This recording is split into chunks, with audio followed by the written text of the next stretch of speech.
Hi అండి అందరికీ. ఈ వీడియోలో చూపిస్తున్న హ్యాండ్స్ అండి కొత్తగా ట్రెండింగ్లో ఉన్నాయి కదండి. చాలా ఈజీ అండ్ సింపుల్గా మీకు ఎలా స్టిచ్ చేసుకోవాలో మీకు వివరంగా చెప్తానండి. ముందు వీడియోలోకి వెళ్తే చూస్తున్నారు కదా, కట్ వరకు డిజైన్ వచ్చిందండి. ఇప్పుడు మనం నడుం పట్టీకి వేసుకుంటాం కదా లైనింగ్ పీసు, అలాగే సేమ్ మనం స్టిచ్ చేసుకొని ఇప్పుడు ఈ కట్ వర్క్కి డిజైన్ దగ్గర కట్ వర్క్ స్టిచ్ చేసుకోవాలి. తర్వాత అనమాట ఈ వీడియోలో చూపించే విధంగా కట్స్ ఇచ్చుకోవాలండి. చూస్తున్నారు కదా, ఆ చిన్న వీడియో అనమాట క్లిప్ మిస్ అయిందండి. ఇప్పుడు స్టిచ్ చేసుకున్న తర్వాత కట్స్ ఇచ్చుకున్నాం కదా, బ్యాక్ సైడ్కి తిప్పుకోవాలన్నమాట. ఈ లైనింగ్ ముక్క స్టిచ్ చేసిన తర్వాత అక్కడక్కడ కట్స్ ఇచ్చాం కదండి, అలా ఇవ్వడం వల్ల ఈ కట్ వర్క్ అనమాట నీట్గా తిరుగుతుందండి. చాలా ఫినిషింగ్ అయితే చాలా నీట్గా ఉంటుంది అనమాట. అందుకే అక్కడక్కడ కట్స్ ఇవ్వాలి అని చెప్పాను అనమాట. చూస్తున్నారు కదా, ఇలా బ్యాక్కి తిప్పుకున్న తర్వాత టాప్ స్టిచ్ అయితే ముందు వేసుకోవాలండి. కొత్తగా టైలరింగ్ నేర్చుకునేవారు చాలా ఇబ్బందిగా ఫీల్ అవుతారండి. అస్సలు ఇబ్బంది పడకండి. ఏదైనా మనకి కావాలంటే యూట్యూబ్ ఉంది కదండి, మనకి ఏ డౌట్ ఉన్నా యూట్యూబ్లో చూస్తే కన్ఫామ్గా మనకు వస్తుందండి. అస్సలు భయపడకండి. టాప్ స్టిచ్ అయితే వేసుకుంటున్నాను. ఇలాగ లైనింగ్కి బ్యాక్ వైపు పెట్టుకొని నీట్గా సర్దుకొని, ఏదైనా మన వేలల్లోనే ఉంటుందండి, వేలతో ఇలా నిమురుకుంటూ టాప్ స్టిచ్ వేసామంటే ఆ కట్ వర్క్ ఫినిషింగ్ అనేది చాలా నీట్గా వస్తుందండి. ఇలా టాప్ స్టిచ్ నీట్గా వేసుకుంటే చాలా పర్ఫెక్ట్గా ఉంటుందండి, బాగుంటుంది కూడా. చూస్తున్నారు కదా, పైన టాప్ స్టిచ్ వేస్తున్నాను. మీకు అర్థమైందని అనుకుంటున్నాను. తర్వాత ముఖ్యమైనది ఏంటంటే, మనం స్టిచ్ చేసేటప్పుడే ఈ థ్రెడ్స్ ఉంటాయి కదండి ఎగస్ట్రావి, అవి ఎప్పటికప్పుడు కట్ చేసుకోవాలండి. చూస్తున్నారు కదా, ఫినిషింగ్ అయితే లైనింగ్ బ్యాక్ సైడ్ కుడిపోయింది. ఫినిషింగ్ అయితే చాలా నీట్గా వచ్చిందండి. చూస్తున్నారు కదా, లైనింగ్ మనం అలా అటాచ్ చేసి బ్యాక్ తిప్పి స్టిచ్ చేయడం వల్ల ఫినిషింగ్ అయితే చాలా నీట్గా వచ్చింది. తర్వాత అనమాట ఇక్కడ ఇటు సైడు అటు సైడు కుర్చీలు పెట్టుకోవాలన్నమాట. ఈ వీడియోలో చూపించే విధంగా స్టిచ్ చేసుకున్నారంటే ఫినిషింగ్ అయితే చాలా నీట్గా వస్తుంది. కొత్తగా నేర్చుకున్న వారికి అయితే బాగా అర్థమవుతుందని అనుకుంటున్నానండి. చూస్తున్నారు కదా, ఇటు సైడ్ పెట్టుకున్నాం కదా, ఇప్పుడు ఇటు సైడ్ కూడా మనం కుర్చీలు పెట్టుకుందామండి. మనం చిన్న చిన్న పెట్టుకోవచ్చు. ఈ కస్టమర్ అనమాట 3 స్టెప్స్ వస్తే చాలు అని చెప్పారు, అందుకని 3 స్టెప్స్ తోటే స్టిచ్ చేస్తున్నాను. నా ఛానల్ని చూస్తున్నారు, లైక్ చేసుకోవడం మర్చిపోతున్నారు.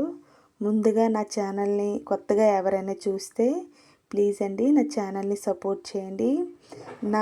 నేను పెట్టే వీడియోస్ మీకు అర్థమయ్యేటట్టు ఉంటే ప్లీజ్ సబ్స్క్రైబ్ కూడా చేసుకోండి. నా ఛానల్ని ఫాలో అవుతారని నేను మనస్ఫూర్తిగా అయితే కోరుకుంటున్నానండి.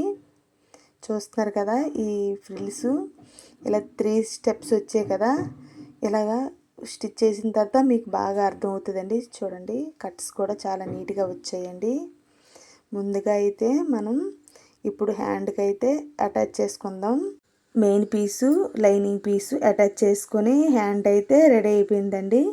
అస్సలు స్కిప్ చేయకండి, స్కిప్ చేశారంటే వీడియో మిస్ అయిపోతారు. ముందుగా అయితే మార్కింగ్ చేసుకుందామండి. అది ఎలా అంటే ఇప్పుడు హ్యాండ్ని ఫోల్డింగ్ చేసుకోవాలి. చూస్తున్నారు కదా, కొత్తగా టైలరింగ్ నేర్చుకున్న వారికి అర్థమయ్యేటట్టు నేను వివరించి చెప్పడానికి చాలా ట్రై చేస్తున్నానండి. చూస్తున్నారు కదా, ముందుగా అయితే ఇక్కడ షోల్డర్ దగ్గర పాయింట్ ఉంది కదా, అక్కడ మనం మార్క్ చేసుకోవాలి. ఈ మార్కింగ్ చేసుకొని పెట్టండి ఆ డిజైన్ హ్యాండ్ని మనం అటాచ్ చేసుకున్నామంటే పర్ఫెక్ట్గా ఉంటుందండి. ముందుగా అయితే మార్కింగ్ అయితే పెట్టుకుందామండి. అది ఎలా అంటే ఇప్పుడు మన షోల్డర్ పాయింట్ దగ్గర మార్కింగ్ పెట్టుకున్నాం కదా, చూడండి మీకైతే అర్థం అవుతుందని అనుకుంటున్నాను. ఇక్కడి నుంచి అనమాట ఈ ఈ రైట్ సైడ్కి అనమాట 3 ఇంచెస్కి మార్కింగ్ పెట్టుకోవాలి. ఇటు సైడ్ లెఫ్ట్ సైడ్కి అనమాట మరో 3 ఇంచెస్కి మార్కింగ్ పెట్టుకోవాలి. మొత్తం ఇటు 3 ఇంచెస్ ఇటు 3 ఇంచెస్ మొత్తం 6 ఇంచెస్కి అండి. ఇటు సైడు చెంక వైపుకి 4 ఇంచెస్కి మార్కింగ్ పెట్టుకోవాలి.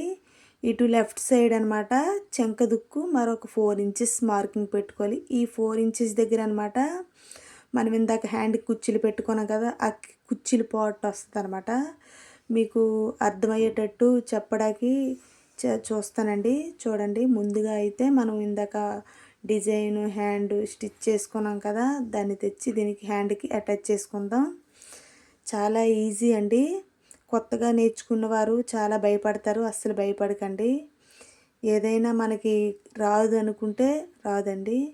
మనం ఫస్ట్ బేసిక్ బ్లౌజ్ కుట్టడం స్టిచ్ చేయడం వచ్చిందనుకోండి, మనకు యూట్యూబ్ తెల్లి ఉంది కదండి, దాంట్లో చూసి చాలా మోడల్స్ నేర్చేసుకోవచ్చు. అస్సలు భయపడకండి. ముందుగా అయితే అటాచ్ చేసుకుందాం. నేను మీకు ఎక్స్ప్లెయిన్ చేసే విధానం ఎలా ఉంది, నా వాయిస్ ఎలాగ ఉంది అనేది కొంచెం కామెంట్లో చెప్పండి.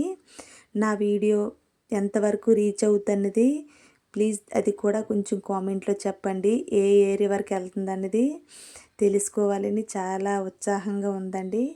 ప్లీజ్ దయచేసి నా ఈ రిక్వెస్ట్ని తీరుస్తారని నేను మనస్ఫూర్తిగా కోరుకుంటున్నాను. ముందు హ్యాండ్ అటాచ్ చేసుకుంటున్నాం కదా, ఈ మిడిల్లో ఈ కుర్చీలు అయితే పెట్టుకోవాలండి. మొత్తం అటు 3 ఇంచెస్ ఇటు 3 ఇంచెస్ మార్కింగ్ పెట్టుకున్నాం కదా, ఇక్కడ క్లాత్ ఉంది, ఇది కుర్చీలుగా పెట్టుకోవాలన్నమాట. చూస్తున్నారు కదా, చాలా ఈజీ అండి.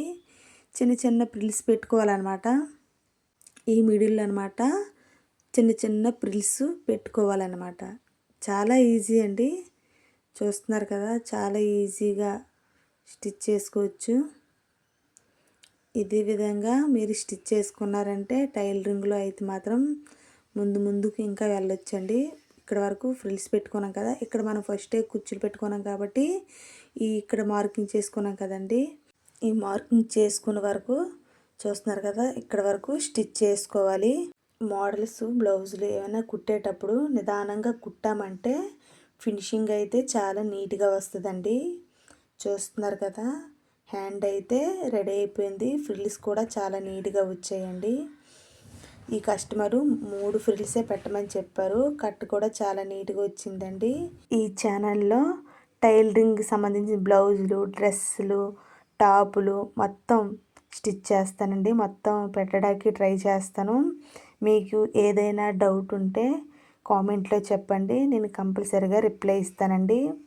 చూస్తున్నారు కదా, చాలా నీట్గా హ్యాండ్స్ అయితే రెడీ అయిపోయింది. నాకు సెకండ్ ఛానల్ ఉందండి, channel name Pavani vlogs all in one. ఆ ఛానల్ని కూడా సపోర్ట్ చేస్తారని మనస్ఫూర్తిగా కోరుకుంటున్నానండి. ఈ వీడియోని కొత్తగా ఎవరైనా చూస్తే ప్లీజ్ లైక్ చేయండి, షేర్ చేయండి, సబ్స్క్రైబ్ చేయడం మర్చిపోకండి. Thank you.